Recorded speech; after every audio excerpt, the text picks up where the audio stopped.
जनवरी 2011 में मिस्र के अवाम ने तब्दीली के लिए आवाज उठाई और उन्हें तब्दीली मिली भी। 7 साल बाद की हकीकत अलबत्ता इतनी पुरकशिश नजर नहीं आती है, लेकिन तज्जियाकार कहते हैं कुछ चीजों में बेहतरी जरूर आई है। आज सदर और हुक्काम पर बेशुमार तनकीद की जाती है जो कभी नहीं हुआ था।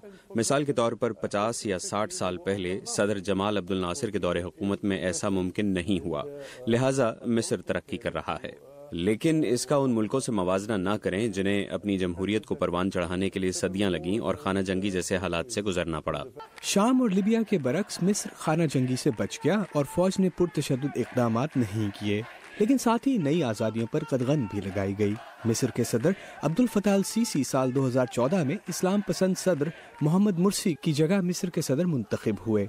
अब अल सीसी अगली मुद्दत के लिए भी सदर रहना चाहते हैं। कुछ वोटर इससे बेपरवाह हैं, लेकिन कुछ नाखुश, लेकिन बाज उन्हें इक़्तिदार पर कायम देखना चाहते हैं। वो मिस्री फौज की तामीर नौ कर रहे हैं, वो मिस्र की मईशत और बुनियादी ढांचे की तामीर नौ का काम कर रहे हैं, वो बहुत से मुश्किल हालात का मुकाबला कर रहे हैं, जैसे आबादी का फैलाव।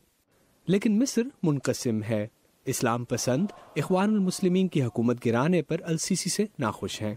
लिबरल वोटर आज़ादियों पर कदगन लगाए जाने पर गमगीन हैं। ज्यादातर समझते हैं मिस्र को अरब स्प्रिंग के खौल से निकलने की जरूरत है।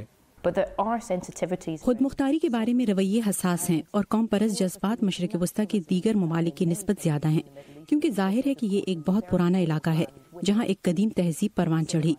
यहाँ ज़ख्म शुदा कौम परस्ती का एहसास पाया जाता है कि मुल्क इक़्तिसादी और सियासी एतबार से वहाँ नहीं है जहाँ इसे होना चाहिए। सीसी को कमजोर हिस्ब मुखालिफ का सामना है और क़यास यही है कि वो इलेक्शन जीत लेंगे। मौजूदा हुकूमत अल सीसी के दोबारा इंतखाब को यकीनी बनाना चाहती है, लेकिन उन्हें ऐसी आवाम का भी सामना है जो मिस्र में जमहूरियत के हक में है। आखिरकार उन्होंने साल 2011 से इसकी सियासी कीमत चुकाई है। कोई शख्स कामिल इलेक्शन की तवक्को नहीं करता, लेकिन तज्जियाकारों का ख्याल है कि इसके बावजूद भी इससे पता चलता है कि मिस्र तहरीर स्क्वायर के बाद के सालों से कितना आगे आ चुका है। एडवर्ड यूरेनियन की रिपोर्ट के साथ अमान अजहर, उर्दू VOA।